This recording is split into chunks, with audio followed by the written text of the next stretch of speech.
কতগুলো কারাবন্দী আপনাদের কারাগারে আছে এই দুয়ে এবং হচ্ছে আজকে ঈদ উপলক্ষে কি কি খাবার আপনাদের পরিবেশন করছেন? স্পেশাল কি খাবার আছে? আমাদের কাশিমপুর কেন্দ্রীয় কারাগার 2 আজকে প্রায় 4000 বন্দী আটক আছে।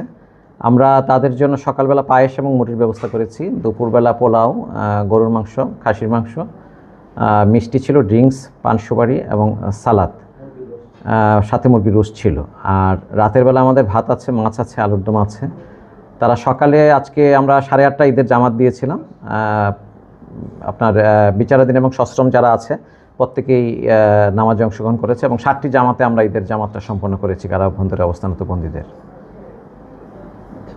সবচেয়ে সুবিধাজনক বিষয়টা হলো আমাদের কারা মহাপরিদর্শক মহোদয় প্রতিটি বন্দীর জন্য ঈদ উল ফিতর উপলক্ষে তাদের আন্ডিও একটি দেখা অনুমোদন করেছেন এবং 5 মিনিট মোবাইলে কথা বলাটা অনুমোদন করেছেন।